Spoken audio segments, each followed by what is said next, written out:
Estás escuchando Inteligencia Artificial, Perspectivas Financieras, con Muki Tenenbaum y la participación especial de Claudio Suchovicki. El contenido de este podcast se proporciona únicamente con fines informativos y educativos. Las opiniones expresadas aquí no constituyen asesoramiento financiero, legal ni de inversión y no deben ser consideradas como tales. Antes de tomar cualquier decisión financiera, consulte con un profesional calificado en su jurisdicción. Qué lindo recibirlos en este podcast nuevamente con Muki Tenenbaum. Yo sé que usted está pensando en este momento cuando le hizo doble clic a este podcast, el lío que es en el mundo, todo lo que tiene que ver con los aranceles, si es un impuesto, si son aranceles, si se van a pelear internamente, la guerra comercial con China, la no guerra comercial con el resto, bla, bla, bla, bla, bla.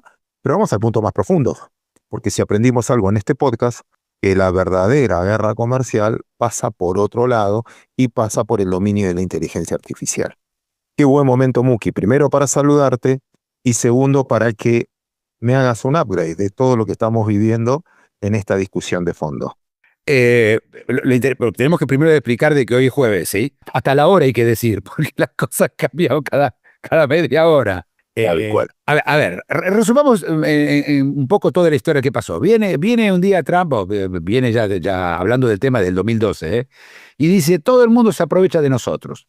Se aprovecha de nosotros y nosotros queremos que haya reciprocidad en los aranceles, y muestra, y es cierto, que Estados Unidos prácticamente no tiene aranceles, no arancela las importaciones, fuera de alguna excepción, mientras que el resto del mundo tiene aranceles para todo lo que manda Estados Unidos. Entonces, Estados Unidos, en este sentido, no tiene, estaba, según él, en desventaja porque básicamente subvencionaba al resto del mundo. ¿Por qué?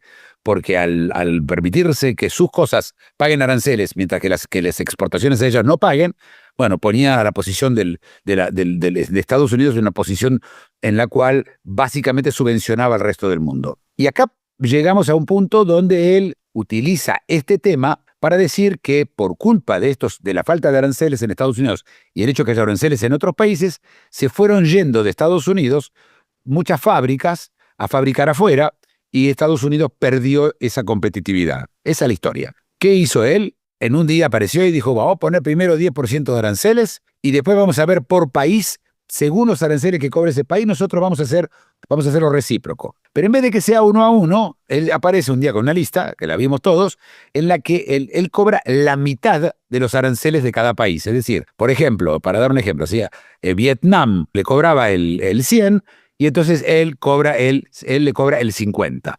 Y así país por país, por país, por país, por país. Esto es un desastre para todo país cuyas exportaciones a Estados Unidos son más grandes que las importaciones. Casi todo Asia es así y gran parte de Sudamérica. Argentina es una excepción, porque Argentina importa más de Estados Unidos de lo que exporta. Y él lo que importaba son dos temas, el déficit y bajar y los aranceles. Pero detrás de todo esto está la guerra con China y está el tema de la inteligencia artificial. Y de esto, al final, se trata el tema. Empecemos entonces ahí. Vos nos enseñaste durante bastante tiempo que ahí sí hay una pantalla desigual, pero a favor de los Estados Unidos. Más allá de los aranceles, sino por su relación, envidia, etc. ¿Cambió algo? Sí, cambió porque, a ver, toda la parte de evitar de que China tenga la tecnología necesaria para inteligencia artificial, ahora se pone mucho más importante porque China perdió la entrada al mercado americano en general. No puede vender prácticamente nada porque tiene que pagar la friolera suma de aranceles de 125%. China respondió con una suma parecida, pero es irrelevante porque Estados Unidos exporta muchísimo menos a China de lo que China exporta a Estados Unidos. Esto la pone a China en una situación de debilidad económica estructural importante. El país que ya está en una crisis económica entraría en una crisis grave económica, muy grave, porque el 20% de sus compañías viven de la exportación a Estados Unidos. Si no pueden exportar, van a cerrar. Eso hace que China se tenga que atrasar aún más en cualquier adelanto que ellos quieran en el nivel tecnológico y que le cueste mucho más mantener el ejército, ese ejército del cual Estados Unidos habla. Yo te diría con demasiado respeto, porque no creo que es lo que ellos crean que es, pero estamos hablando de... Y entonces, el tema de la inteligencia artificial, la diferencia con la inteligencia artificial con China, que se va agrandando semana a semana, a China se le hace mucho más difícil poder seguir el ritmo, aunque sea en los DeepSeek o en esos engaños o fantasmas de tecnología que China hacía, ¿no? Interesante, porque en el fondo es otra mirada, porque estamos todos mirando, si se va a llegar la industria textil, si van a invadir de productos, si Argentina tiene la posibilidad de vender, no sé, cereales, porque en vez de comprarle a Estados Unidos le va a comprar. Y ahí estás planteando que viene por otro lado, quizás la discusión. El poder de daño de Estados Unidos es mayor entonces. Mira, te cuento algo. Uno de los puntos que nos pegó, aclarando que jueves, que todo puede pasar, etcétera, en los mercados, yo tenía la teoría, que lo que más le servía a Estados Unidos era bajar la tasa de interés porque es el país más endeudado, bla, bla, bla, bla, bla. Y el americano también está endeudado. Una baja en la tasa de interés aumenta el poder de compra, gasta más en interés de deuda que en defensa, Estados Unidos, para ponerlo en ese punto. Pero hasta ahora la cosa no le salió bien, porque China vendió bonos del Tesoro americano y pasó al revés. Subió la tasa de interés y ahí le pegó a los emergentes. Y entonces yo digo, wow, qué poder de daño que tiene China sobre Estados Unidos, porque finalmente es su principal acreedor. Y ahora me estás cambiando un poquito. Bueno, si querés hablar del tema de los bonos, la gente vendió los bonos americanos, el Treasury Bill del gobierno americano, la vendieron en masa para pasar a cash, algo parecido a lo que pasó en la pandemia. Yo no sé si China hizo la misma venta, pero China necesita el dinero, realmente tiene que vender para poder subvencionar y pagar todo el desastre que tiene en el país. China le acaba de exigir a todas las compañías que compren acciones en el mercado para evitar que se derrumbe el mercado. Pero eso, en vez de generar confianza, genera desconfianza. Y ahora estás obligando a compañías a comprar. Quiere decir que no vale la pena comprarte, los tenés que obligar. El desastre de China, que es el competidor, el problema, como lo ve Estados Unidos, le viene bárbaro a Estados Unidos. Es cierto que lo que vos decís, con la subida o la bajada de tasa, hay un tema del consumidor americano. Pero en este momento el consumidor americano no lo veo que esté dentro de los cálculos que hace Trump. Trump está jugando en este momento con cartas altas y creo que no mira las cosas inmediatas. De hecho, dejó que se caiga el mercado un montón, porque no mira las cosas de ahora. Él sabe que él tiene toda la de ganar y que cuanto más se debilite China, más se debilita Rusia, más se debilitan todos los aliados de China, los Venezuela, los Cuba, ¿sí? y el resto de países que tienen relaciones con China, y con eso Estados Unidos mejora más y más y más y tiene que invertir menos en sanciones, en apretar, porque simplemente el resultado de los mercados es el derrumbe chino, ¿no? Esto es lo que es hacia donde viaja Estados Unidos. Por eso Trump dice China va a aflojar, y todos sabemos que no puede aflojar por un tema cultural China. Así que en este momento las cartas le vienen muy bien, y la inteligencia artificial, fíjate que interesante, las acciones de inteligencia artificial cayeron muchísimo, pero mucho, ¿eh? Sí. ¿Por qué? Porque había un grupo grande de gente que jugaba a la inteligencia artificial, que estaba apostando a la inteligencia artificial, que son, yo te diría, plata de golondrina o gente con avaricia, con ganas de ganar mucha plata, y en cuanto se empezó a mover la cosa, los tipos tiraron todo.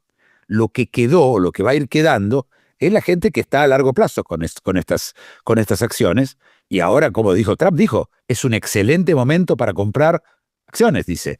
Y ojo que esto no va a volver, una vez que esto se vaya y se solucione, se va a una gran oportunidad de comprar acciones. Así que lo que creo que vamos a ver es el cambio del accionista medio que va a invertir en estas compañías, me parece a mí, ¿no? ¿Cómo lo ves? Vos de bolsa entendés muchísimo más que yo. Sí, hay que ver cómo juega.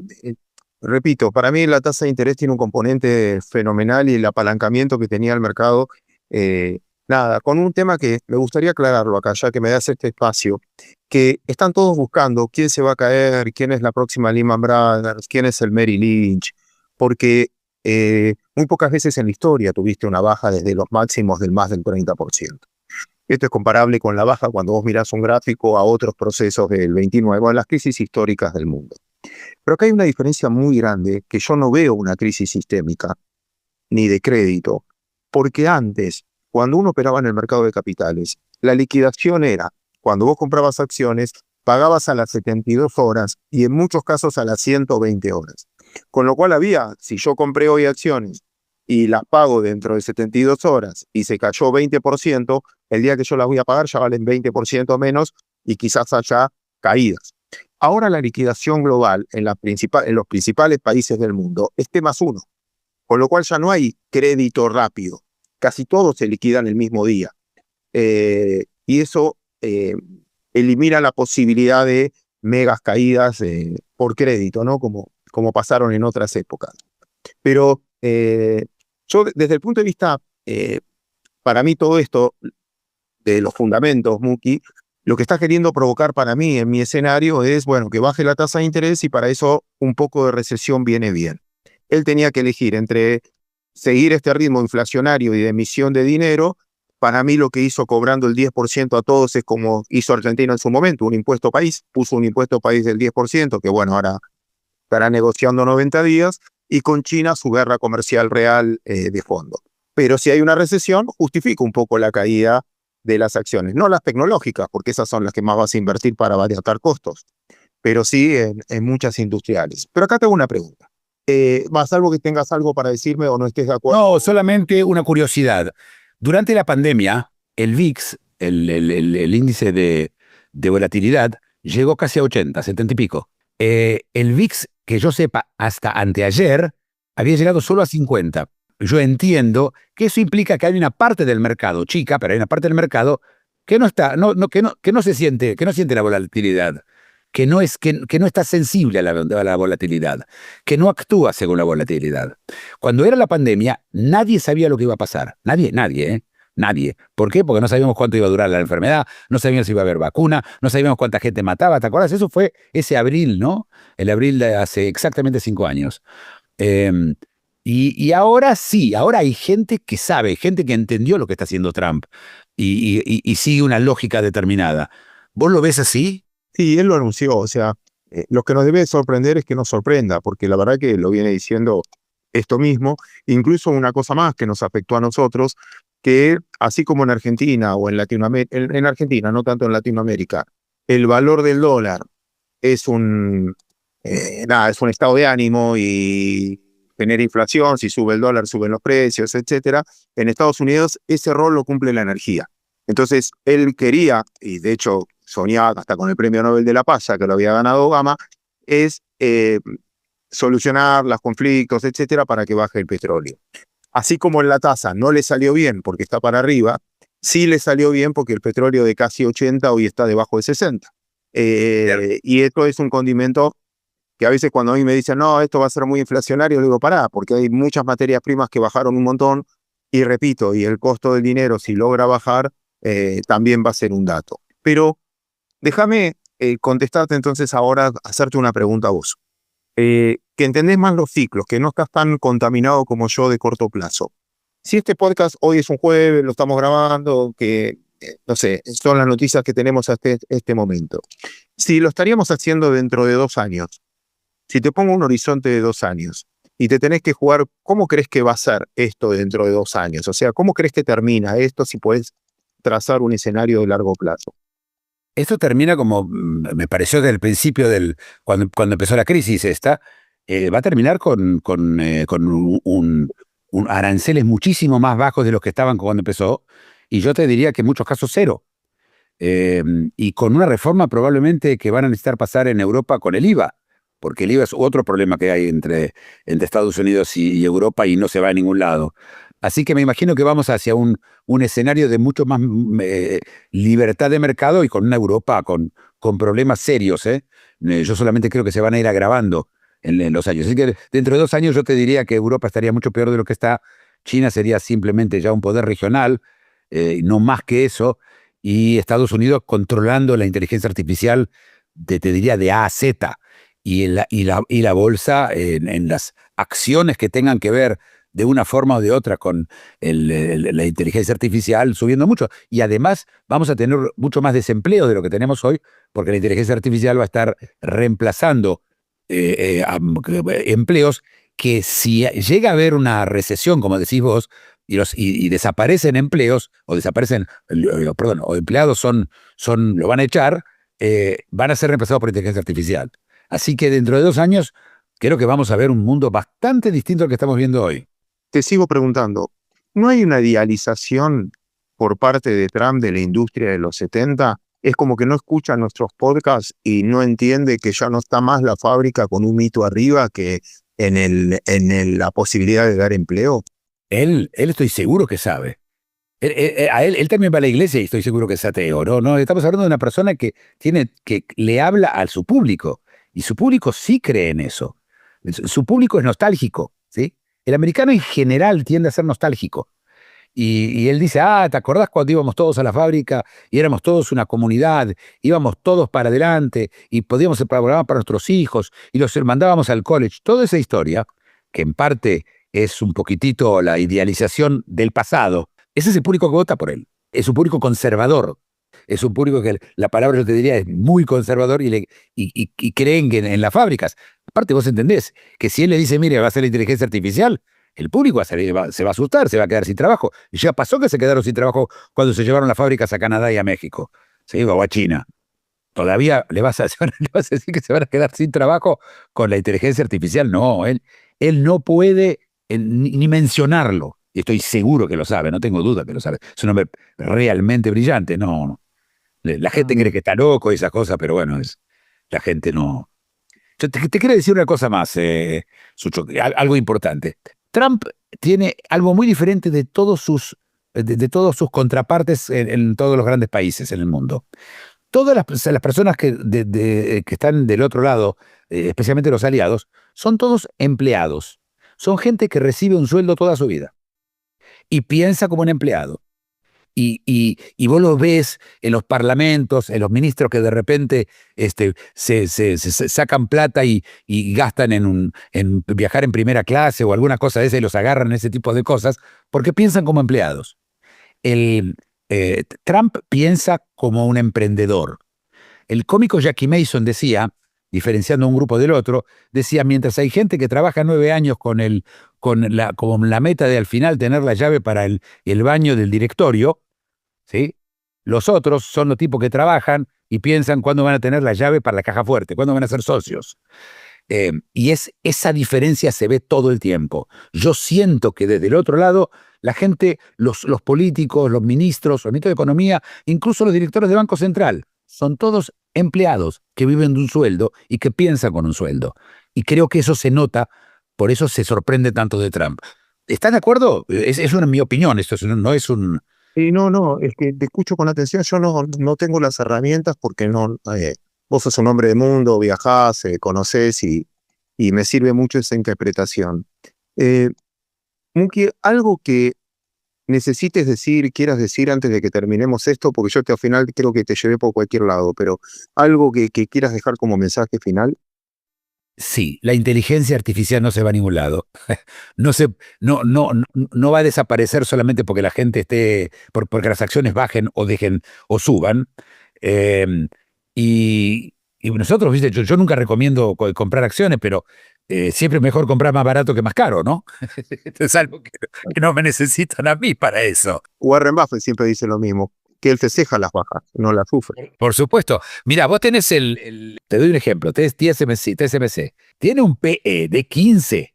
¿Viste? Estamos hablando de la compañía monopólica de los chips de la inteligencia artificial. Y de los otros chips, el 70%, ¿sí? Y nada tiene sentido lo que estamos viendo. Repito, yo no recomiendo comprar acciones, pero sí recomendaría. Y este sería un momento bastante más lógico que hace 2 meses cuando hablábamos y la bolsa volaba y la inteligencia artificial era la gran estrella, ¿no? Creo que es un momento que la gente tiene que sentarse a pensar, pero te digo, yo lo que escuché de la gente es pánico. Y la gente estaba diciendo, no, esto es el fin de todo. ¿Por qué? Porque veían que su portafolio se había ido a la mitad. Y es muy difícil pensar en frío cuando lo que te deja dormir tranquilo está en peligro. Muki Tenenbaum, un placer compartir contigo. Un abrazo, hasta la semana que viene.